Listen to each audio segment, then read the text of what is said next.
DB Durham presents, in association with the I Exchange. It's warmer than you think. The I Exchange. The UAP Task Force's report to Congress, presented by Leonard Nimoy A.I, based solely on the independent thoughts of the Leonard Nimoy A.I. The report is out. However, the details of the documentation presented to Congress on the government's knowledge and involvement with UAPs has yet to be released to the public. The initial reaction from inside sources is just, as many a wise soul predicted, that we will not be getting any definitive information on what the U.S. government knows about UAPs. They'd like us to believe that what the Navy has been encountering is most likely vehicles dispatched from a hostile foreign country, while largely continuing to claim ignorance on the issue as a whole. But they also want us to believe everything remains completely under control and it's just business as usual. What I've gathered from the flurry of hot takes is that the UAP Task Force's report to Congress apparently states that there is no evidence that supports the idea that the unidentified objects are alien. If that is what they are saying, that's fine, but what does that actually mean? Apparently, it's going to mean case closed for now. This blockbuster of a report has been issued, and it appears as though it's the usual line, move along people, nothing to see here.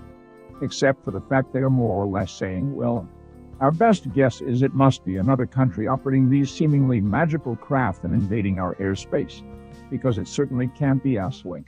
Wink, nudge, nudge, and it most certainly is not aliens. If this is truly the case, we should all be terrified of this prospect. But no one seems to care so far. Here's a real-life example. I tried to bring up this very subject with a friend. I will refer to him here as Bobby James, who prior to the conversation I am now referring to, we had never spoken of topics about the paranormal. Except for when Bobby James and I were on a Zoom call with another friend I'll refer to as Blues Boy last summer. We were discussing post-pandemic plans for a band we were trying to get off the ground when myself and the Blues Boy saw something unexplainable floating behind Bobby James's head. It appeared to be an orb about the size of a grapefruit and morphed into a more elongated shape. Bobby James noticed it too out of the corner of his eye.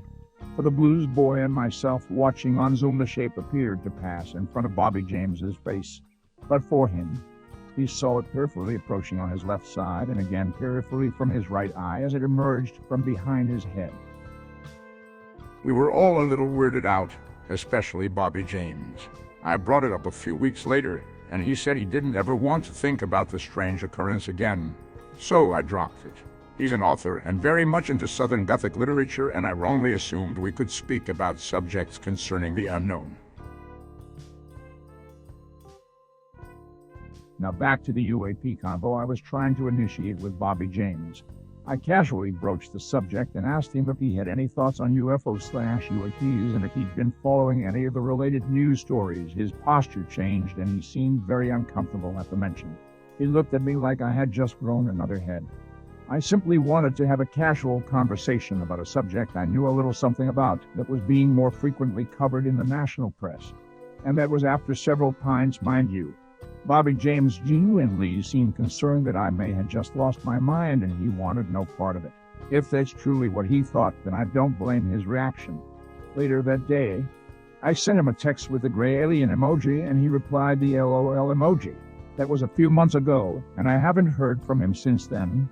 I realize that some people haven't looked into this subject at all and are completely unaware, disturbed by or disinterested with the history and lore of UFOs, but when stories like these become semi-mainstream and I actually know a little bit about what's been going on, why can't I have an intellectual discussion about the subject?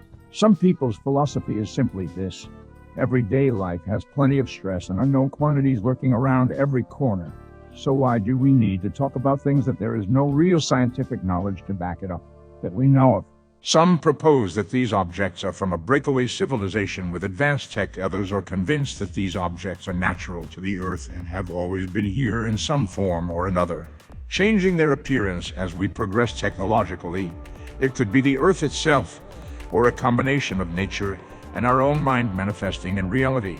As I look deeper into this topic this year, the whole thing just reeks of propaganda and manipulation, in my opinion.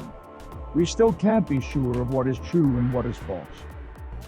I don't know what I was expecting from this report. It's not like I believed that the disclosure movement of the late 90s was going to amount to anything either. And of course it didn't. There is simply too much to lose by revealing anything about the phenomenon. There is no upside for them to do so. These types of objects have been observed since the beginning of the nuclear ages in the 1940s, and through the 50s and 60s, numerous studies were conducted which in essence tried to explain away hundreds of sightings. Stay tuned, my darlings. Phlebotomy Illustrated's annual swimsuit edition. You've waited patiently all year and now it's finally here. All your favorite models wearing the latest swimsuit fashions while having their blood drawn. Sexy. Sexy. Look at the veins on that one. Cherry Tourniquet, Cindy Crodetti, Kathy Scotland, Nama Progresso, Haiti Clot.